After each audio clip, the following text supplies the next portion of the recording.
So good morning, church. Good to be together.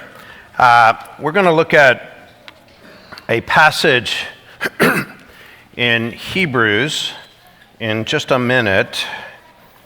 And we're going to consider the story of, so Hebrews chapter 11, we've been spending some time this winter, is really what we call the Hall of Faith. It's this listing of all these Old Testament characters that were whose faith and how they lived into that faith really shapes us to this day.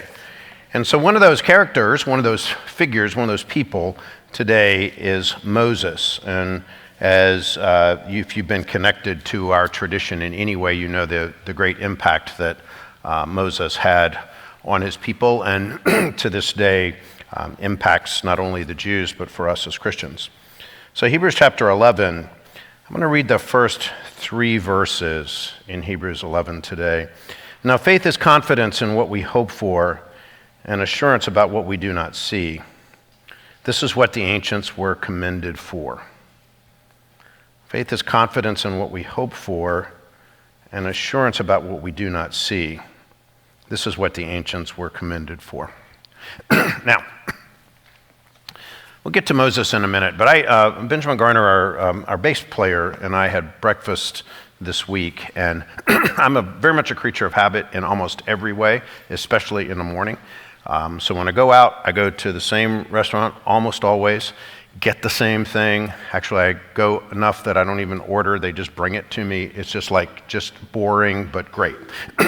And where I go to breakfast almost always is a diner. And I learned something this last week that I never knew, and kind of took me aback a bit. As I was talking to one of the wait persons, she was letting me know that most days for this diner, it's a diner, right? Most of their business is in takeout. And it just kind of surprised me. So it caused me to start to go back and look at that. Do you realize that in 2023, 74% of all restaurant sales are carryout? 74% of all restaurant sales in 2023 are carryout. Now that's a huge increase, right? It's been at least a 14% increase since COVID. And then it got me to start to think and go deeper. So I mentioned to you an article by Derek Thompson called The Antisocial Century last week. And I started looking at Thompson and others, and I came across this interesting statistic. Like today, Americans average going to a movie 3 times a year. So we go to 3 movies a year as an average. But we watch, as an average, 8 movies online every week. Do the math, right? Because we're watching something online, not just social media, but we're actually watching something online, an average of 19 hours a week. 30% of our waking hours are online. Now, lest you think that you're old and it doesn't apply to you, actually, many of the statistics say that as you age, you spend more time on social media and more time online than you did when you were younger, right? So, fascinating, right? And it's just like, well, what does that mean? What's that got to do with anything? Then I came across this really interesting information for me, that community organization involvement. So, the kinds of things that we do in our community, church, Kiwanis, Rotary, 4-H, whatever we want to do, that between 1985 and 1994, so this is long before COVID, right? Between 1985 and 1994, community organization involvement went down 50% and has continued to drop. And then, as I mentioned to you last week, we spend in the last 15 to 20 years, we spend an average of 99 minutes a day at home longer than we did 15 years ago. So, okay. Well, what is all of that? Everybody's trying to figure it out. People are trying to, study social media. They're trying to study, all this kind of stuff and trying to come up with it. But it strikes me that as Thompson talks, that there is something that is happening within our culture for all different reasons perhaps, but it's what he characterizes as a self-imposed solitude. Now just think and imagine, how many of you did all of your Christmas how many of you did all of your Christmas shopping in a real store? Carl, okay. Carl, did you buy anything for Christmas? Or no? Karen, what did you get for Christmas? No. Okay. But how many of you bought some stuff online for Christmas? Right. Okay. Just think about that. Right. There's nothing wrong in it, but just think about what that does. I moved here. We moved here the year MacArthur Mall opened, like 26 years ago, and like it was a thing, right? And I'm not sure it's there now. I mean, the building's there, but I mean, it's just really interesting to see these shifts that have happened. And again, we don't need to put, good, bad, ugly necessarily on it, but what it does show us, without any shadow of a doubt, is that we are increasingly living in what we might call a self-imposed solitude. We're spending more time by ourselves, or within our family, within our nuclear family at home. We're kind of locked down in that. And we'll see what the implications do for us as we go forward. Now, why do I say that? Because Moses, at a season in his life, is really living in a self-imposed solitude. So you remember the story of Moses. It goes back to Genesis, actually, where you remember when Joseph he's sold in slavery into Egypt. He rises up and becomes this great leader, saves all of the Egyptians and really all the rest of the then known world because of this famine that has come for 7 years, and he's had them prepare for it. And Joseph becomes like almost co-regent with the Pharaoh. And then Joseph brings 70 to 75 members of his family come and start to live in Egypt. Now that 70 people that came to live in Egypt over not too many generations have become overwhelmingly prosperous, wealthy, influential, and prolific in birth rate. And so they're growing and growing and growing. And the Bible says in Exodus that there came a time when there was a Pharaoh who couldn't care less about Joseph. And he realizes that these Hebrews are growing so fast and becoming so prominent that if there was an army that came to oppose them, they could become part of that. They could become part of those that were attacking them and could defeat the Egyptians completely. So he decides, as many leaders would, that they need to be put in their place. And so they enslave them. They take all that they have, and they make them work, make them build bricks, and they can build cities and do all of these horrific, good intended but for people, but horrific treatment for them. And as they are enslaved, they lose everything except the ability to provide children. And they keep producing and keep producing and keep producing. So then the Pharaoh says, the only way to deal with this is to take every Hebrew boy that's born and kill him. And so he instructs the midwives, for every child that's born, if it's a girl, let her live, if she's a Hebrew, but if it's a boy, you have to kill him as soon as he's born. Well, the midwives are Hebrews. They don't do that. They lie to the Pharaoh. They say, they just have the babies before we get there. And they start to realize that that's not working. So then the Pharaoh says, okay, every Hebrew boy you see, kill him. Put him to death. Every Hebrew boy you see. So there's a Hebrew woman. She's already got 2 children, at least, one 6-year-old, a 3-year-old. But she has this little baby, and she realizes that he's a boy, and she hides him for 3 months. But then she realizes that after 3 months, it's pretty hard to hide a baby. All right, they get kind of loud and get kind of going. So she goes and she takes a basket that she's made out of reeds from the Nile River, and she puts a bunch of tar and all on it. She turns it into like a mini boat, and she puts that 3-month-old baby in it, and she pushes the baby up in the bulrushes, hoping that he'll never be seen. Well, Pharaoh's daughter comes along to bathe, and she hears the sound of the baby crying. And she goes and investigates, and she has the baby pulled out.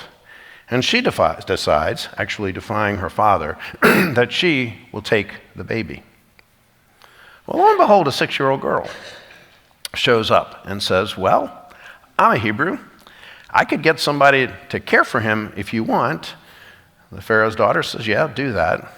And so this little baby's sister takes him off and takes him back to his mom, and she begins to raise him freely and openly because of Pharaoh's daughter, until the time comes that she takes him back to Pharaoh's daughter.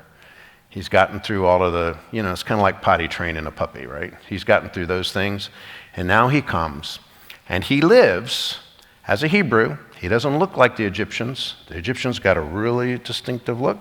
The Hebrews got a really distinctive look, very different. But he is raised as the grandchild of Pharaoh, with everything that comes with that: money, wealth, prestige, education, everything that would come. But he's interested. He's interested in his people. He knows he doesn't look like everyone who calls him brother or calls him son or grandson. And so he journeys out to see these people that look like him. And he finds them. He actually finds them being brutalized. And in that journey, he sees an Egyptian leader become so brutal to one of the Hebrew slaves that he actually kills him. And this Hebrew, raised as an Egyptian, decides that he can't deal with that. So he looks to see if anyone is looking. He doesn't see anyone looking, and he goes and he kills the Egyptian leader. Well, someone did see. And the word gets back to Pharaoh. And this Hebrew boy, who's been raised as the son of Pharaoh's daughter, the grandson of Pharaoh, realizes that his time has come to a close unless he runs. And that's what he does. He runs, he goes to the desert in Sinai, and there he starts his life over. Gets married, starts working for his father-in-law Jethro, and he's just kind of living his life where he knows no one will know him, no one will recognize him, he'll be safe, he's in a self-imposed solitude, and life is good for him. Living a good life, married, got some kids, security, gets along great with his father-in-law, all of those things. And then lo and behold, one day when he's out tending the flock, this bush catches on fire. What's he do? He stops, and then he starts to approach, but no. And then the bush starts talking. And the bush says, hey, I've heard the cry of your people, and I'm going to do something about them. And I want you to go. And as soon as he says, I want you to go, this man named Moses, by the way, Moses because it means to be drawn out, to be picked up, to be pulled out of the bulrushes. Moses says, oh, who am I to go? And then God says this interesting thing. God says, so now go, I'm sending you to Pharaoh to bring my people, the Israelites, out of Egypt. But Moses said to God, who am I that I should go to Pharaoh and bring the Israelites out of Egypt? And God said, I will be with you. This will be a sign. I will be with you. And in this little conversation, now the conversation goes on, because this man Moses doesn't want to do it. He wants to live in this self-imposed solitude. He wants to stay there. So he says, well, who am I? Well, I'll go with you, God says.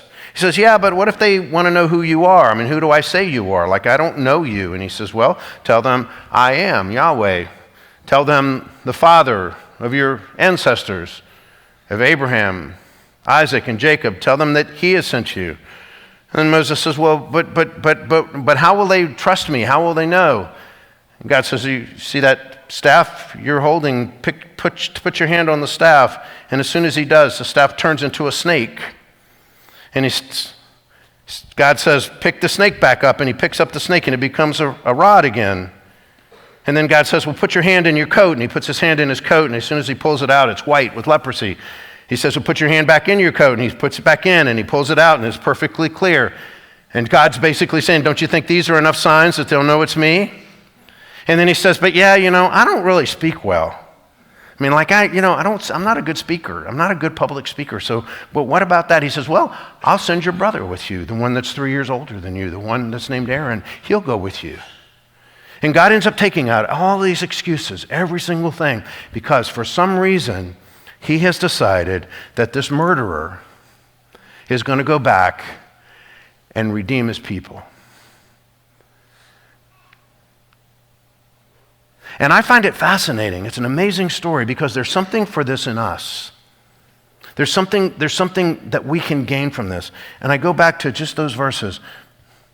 God said, so now go, I'm sending you to Pharaoh to bring my people, the Israelites, out of Egypt. But Moses said to God, who am I that I should go and bring the Israelites out of Egypt? And God said, I will be with you.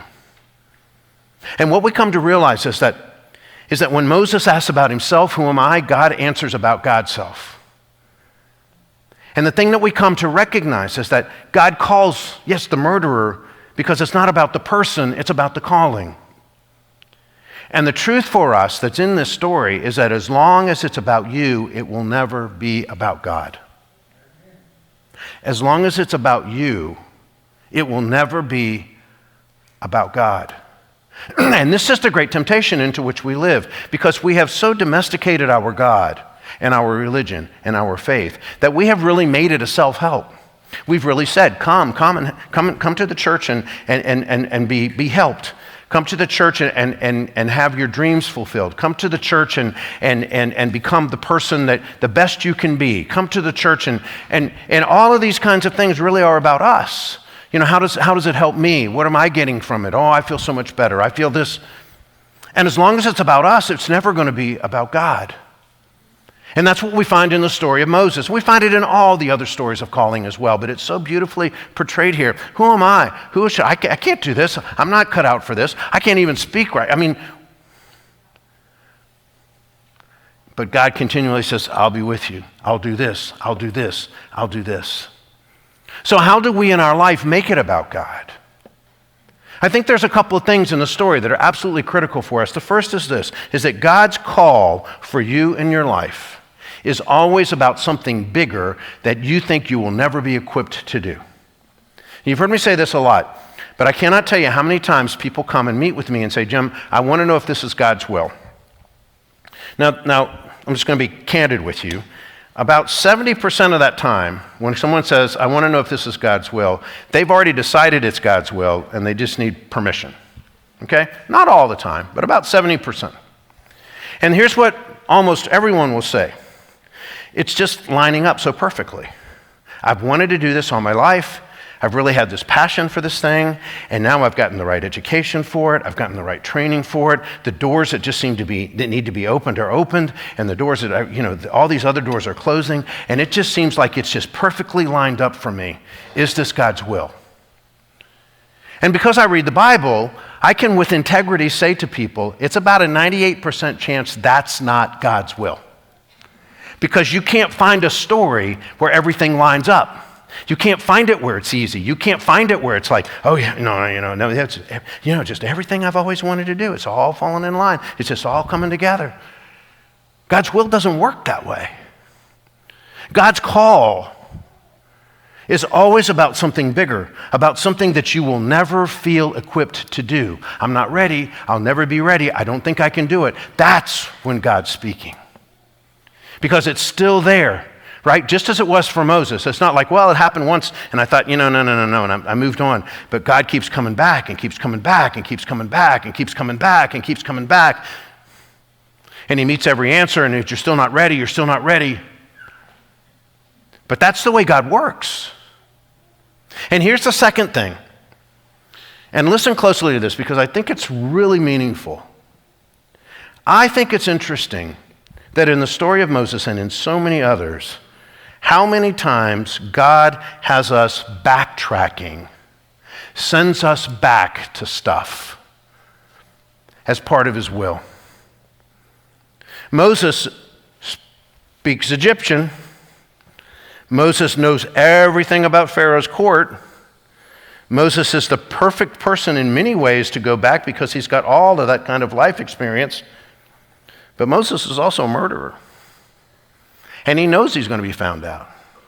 He knows that Pharaoh, his grandfather, was after him. But God says to him, no, I want you to go back. He uses Moses' circumstances for God's glory. And this is interesting because I think there's something very, very true for us as we start to consider our lives. All those things that have happened in our lives that are just challenging and hard and bad, even the really bad stuff. Most of you know I was molested as a kid. Bad stuff. Horrible stuff. And then the things that we've done, bad stuff. Horrible stuff. Isn't it fascinating when you read Scripture how God so very often sends us back and takes all of that bad stuff and uses it for some good and shapes us in who we are and what we think. And I cannot tell you how many friends I have that are school counselors, that are licensed clinical social workers, therapists, that are people who were living out what happened or didn't happen to them when they were kids. I mean, being able to take some of that stuff that didn't work so well for them and being able to have a heart and be able to reach and touch someone who's going through the same thing. Not to run from it, not to hide from it, not to flee from it, but God so very often sends us back, not to relive it, but to reclaim it for His glory. And when I think about the church, this is what it strikes me about the church. You see, the church is calling today. It's so tempting to claim our solitude as the church. It's so tempting to say, we just want to be together. We want to live together. We want to love each other. We want to care for each other. And that's great. But if we do that and we avoid having hard conversations because we think someone might get mad and not be with us anymore, what have we done? Or if we've allowed the church life and how we understand our faith to create this solitude for us where we just think that, this is good for us. Everybody else has got their ways and it's good for them. And yet, it's good for us, but it really doesn't apply to this and to this and to this. And I start to look at the things that the church has forfeited that are destroying us as a people. Our understandings of how we care for those who are different than us. Our understanding of our sexuality is this amazing gift from God that's designed for a purpose. Our understanding these, but it's so easy and tempting just to say, well, we're living in our solitude. We see ourselves as a support system. We're just going to help each other. We're going to support each other, and that's great. Or this is what happened to me this week, and it's just fascinating, and I don't mean this in any negative way.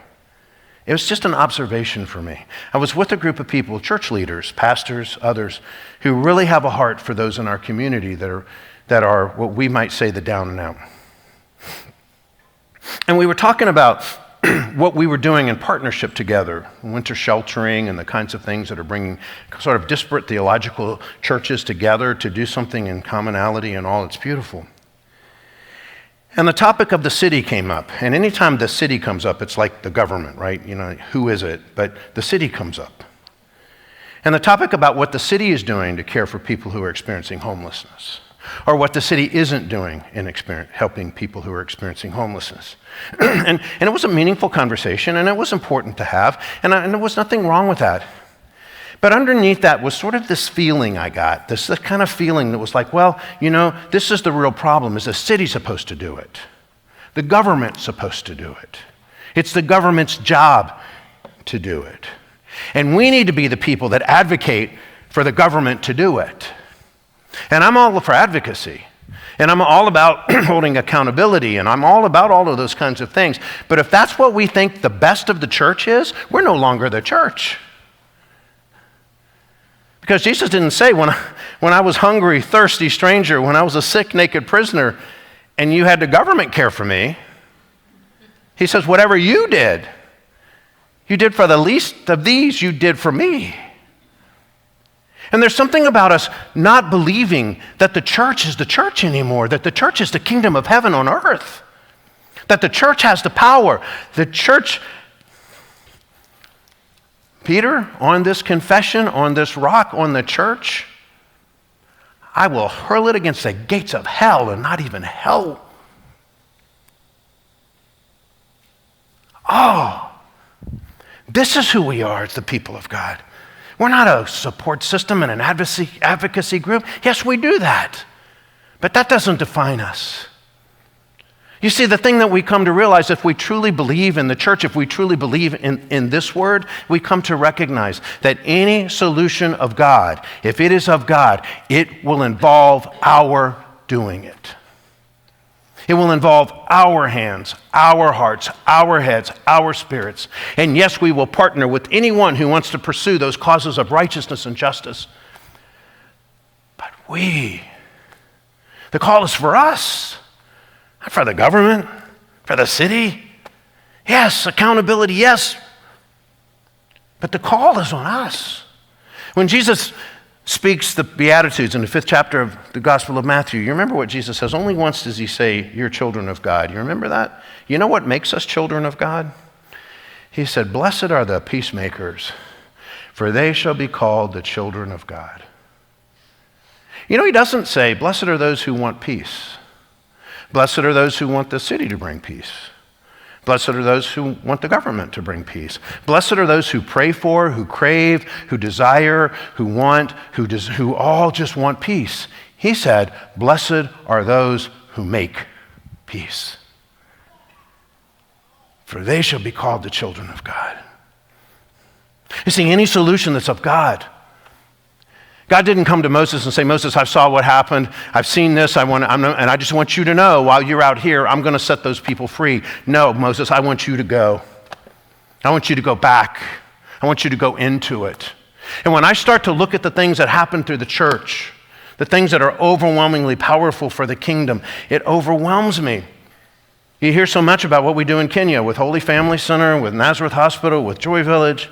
We talk about it all the time. But this is fascinating to me. You know that in the U.S., if you have HIV and you receive treatment for HIV, your treatment averages about $12,000 a year. Used to be more. It's about $12,000 a year. Thank God we have insurance, right? $12,000 a year. You know how much the treatment is in Kenya for the medication?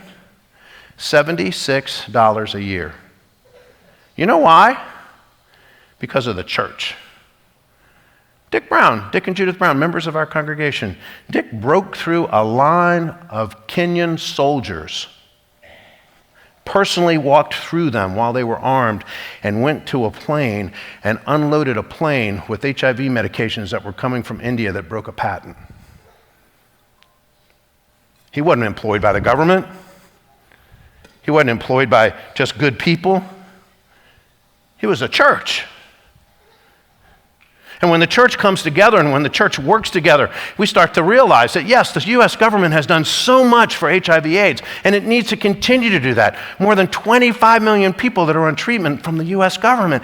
But it's the it's the coming, it's the working that comes through the church that enables all of that. It enables it. We think about the same thing in our own community. You know, we did sheltering here for 6 months during COVID in this room. And it was beautiful and powerful, and all these great things happened. And then the city began, because they got some federal dollars, they began to run a shelter. And now that shelter's there, and they're not taking anyone else in. They've got a waiting list and all that's there. And we've got another 70 to 80 to 100 people that are out on the street that are experiencing homelessness in just Norfolk. And we can say, yeah, you know, the city needs to do something about that. And it does, I get that. But do you realize when Sydney came up and talked what she didn't tell you? She didn't tell you that in the last year, over 200 low-barrier homeless people, these are people, when we say low-barrier, they are off the street. Over 200 people now have employment or education. They're in college, they're in welding training because of the Urban Renewal Center. which is the church.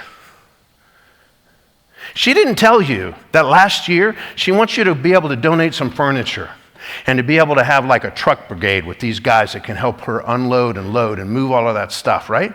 She didn't tell you that last year. You know what happened? Through their efforts, 2 people on the Urban Renewal Center, members of our congregation, Rachel and Sydney, over 40 people who are low barrier homeless now have a place to live and furniture and love and a hope and a promise. Now, this is not about the government. It isn't, but I just want to say this. Go and price that out. Take 2 people from the kingdom of heaven and match them against a massive agency trying to do the same thing. And who wins? The people that get served. This is the church. This is who we're called to be. And it's the same thing for you. You will never feel ready or equipped to do what God wants you to do. You will never do it. And that's the point. Who am I? Who am I? Who am I? But God will keep at you. And be prepared. Because I think it's a pretty high percentage bet that when you do respond, as ill-equipped as you think you are, you're going to do some backtracking. Because the truth is, in your life, the stuff that is beautiful and glorious and the stuff that is nasty and dirty, in all of that, God has been preparing you to be where you are now and where He wants you to go for His kingdom. And it doesn't work in any other place, but it's the church. And so maybe it's the time for us to end the solitude game and get outside ourselves and listen for what God may say. Something that is so big that there's no way I can do it. And that's the point, because He will be with you. Amen? Amen.